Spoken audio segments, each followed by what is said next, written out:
नमस्कार दोस्तों, स्वागत है आपका एक और शानदार वीडियो में। आज हम सीखेंगे टैली ईआरपी 9 में कॉन्ट्रा, पेमेंट और रिसिप्ट वाउचर में एंट्री कैसे करते हैं। तो चलिए शुरू करते हैं। सबसे पहले हम कॉन्ट्रा एंट्री को समझते हैं। कॉन्ट्रा एंट्री में यानी कि कॉन्ट्रा वाउचर में आपकी सभी वो एंट्री आएंगी जिसमें कैश टू बैंक या बैंक टू कैश या फिर बैंक टू बैंक अगर लेन देन हो तब तो कॉन्ट्रा एंट्री में कॉन्ट्रा वाउचर में आपको एंट्री करनी है। मान लीजिए आपने कैश डिपॉजिट करवाया है आपकी फर्म के अकाउंट में, करंट अकाउंट में या फिर लिमिट अकाउंट में, तो वो भी आपकी कॉन्ट्रा एंट्री है। अगर आपने बैंक से आपकी फर्म के बैंक से आपने अगर पैसा निकलवाया है तो वो भी आपकी कॉन्ट्रा एंट्री है। या फिर अगर आपने आपकी फर्म के किसी भी अकाउंट से दूसरे अकाउंट में पैसे ट्रांसफर किए हैं तो वो भी आपकी कॉन्ट्रा एंट्री है। कॉन्ट्रा एंट्री कैसे करेंगे, उसके लिए आपको गेटवे ऑफ टैली में आना है और ट्रांजैक्शन के अंडर काउंटिंग वाउचर को सेलेक्ट करना है। हमने 10,000 रुपए पीएनबी बैंक में जमा करवाए हैं, कैश डिपॉजिट करवाए हैं, तो कॉन्ट्रा एंट्री के लिए आपको F4 प्रेस करना है। कॉन्ट्रा वाउचर के लिए अकाउंट में आपको वो लेना है जिसमें आपने डिपॉजिट करवाया। हमने पीएनबी बैंक में डिपॉजिट कराया तो पीएनबी बैंक की अभी वैल्यू है 2 लाख रुपए, यानी कि 2 लाख रुपए हमारा वहां पर फंड्स है, पैसे हैं।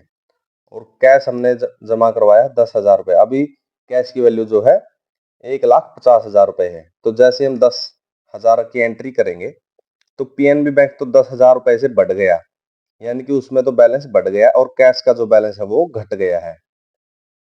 एंट्री को सेव करेंगे।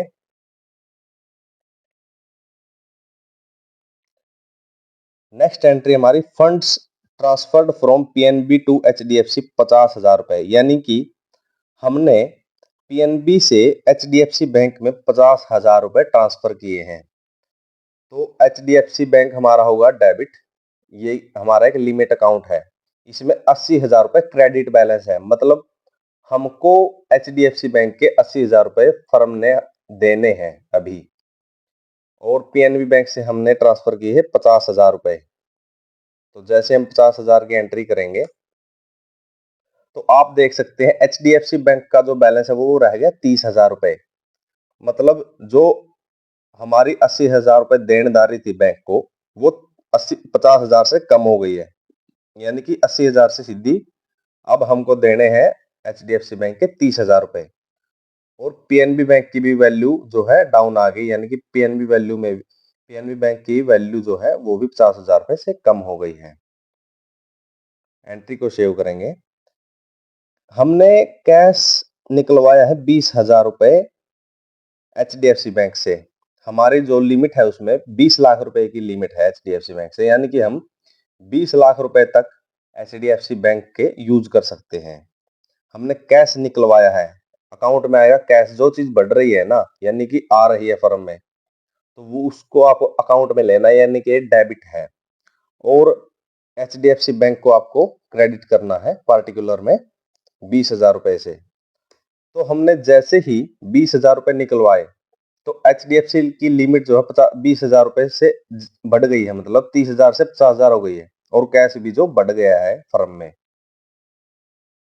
ये तो थी हमारी कॉन्ट्रा एंट्री। नेक्स्ट हमको करनी है पेमेंट एंट्री। पेमेंट एंट्री के लिए आपको F5 प्रेस करना है। हमने फ्यूल एक्सपेंस के लिए 2,000 रुपए कैश पेमेंट की है, तो अकाउंट में लेंगे कैश और पार्टिकुलर में लेंगे फ्यूल एक्सपेंस 2,000 रुपए। हमने गुप्ता इलेक्ट्रॉनिक्स को पीएनबी बैंक से 50,000 रुपए की पेमेंट की है। गुप्ता इलेक्ट्रॉनिक्स हमने सामान लिया था तो हम उनको पेमेंट करेंगे पीएनबी बैंक से। आपको अकाउंट में लेना है पीएनबी बैंक और गुप्ता इलेक्ट्रॉनिक्स लेना है आपको पार्टिकुलर में। हमने इनको 50,000 रुपए की पेमेंट की है। अभी इनका बैलेंस दिखा रहा है 4,86,000 रुपए क्रेडिट, यानी कि हमको गुप्ता इलेक्ट्रॉनिक्स के 4,86,000 रुपए देने हैं। जैसे हम 50,000 की पेमेंट करेंगे तो हमारी लाइबिलिटी उनको पेमेंट की रहेगी 4,36,000 रुपए, यानी कि हमारी जो लाइबिलिटी है वो घट चुकी है। हमने अग्रवाल इलेक्ट्रॉनिक्स को 10,000 रुपए की HDFC से पेमेंट की है। तो अकाउंट में सिलेक्ट करें हम HDFC बैंक और पार्टिकुलर में अग्रवाल इलेक्ट्रॉनिक्स 10,000 रुपए की हमने इनको पेमेंट की है। अभी इनका बैलेंस दिखा रहा है 3,54,000 रुपए। तो हम जैसे ही 10,000 की एंट्री करेंगे तो इनका बैलेंस रहेगा 3,44,000 रुपए। अभी हम सीखते हैं रिसिप्ट की एंट्री। रिसिप्ट के लिए आपको F6 प्रेस करना है। हमने 20,000 रुपए कैश प्राप्त किया है नैन इलेक्ट्रॉनिक्स से। तो कैश अकाउंट में लेंगे हम कैश और पार्टिकुलर में लेंगे नैन इलेक्ट्रॉनिक्स। अभी आपको दिखा रहा है 1,60,480 रुपए डेबिट बैलेंस, यानी कि हमको नैन इलेक्ट्रॉनिक्स से 1,60,480 रुपए जो है लेने हैं।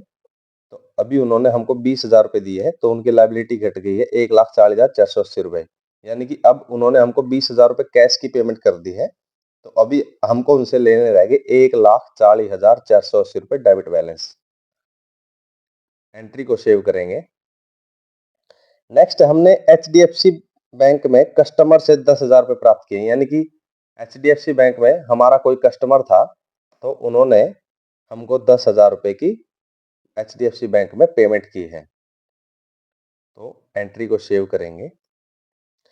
नेक्स्ट है हमने यानी कि प्रोप्राइटर ने 25,000 रुपए PNB बैंक में जमा करवाए हैं। तो रिसिप्ट में आएगा PNB बैंक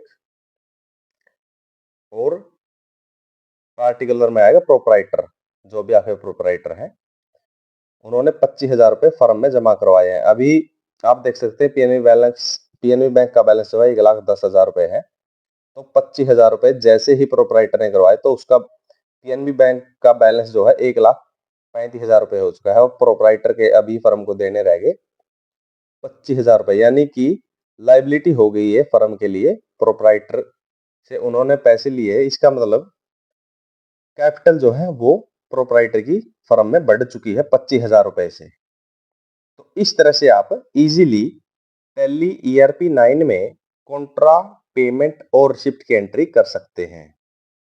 आज की क्लास में इतना ही। जुड़े रहिए हमारे channel tally with Ravinder sir के साथ। Thanks for watching. Have a great day.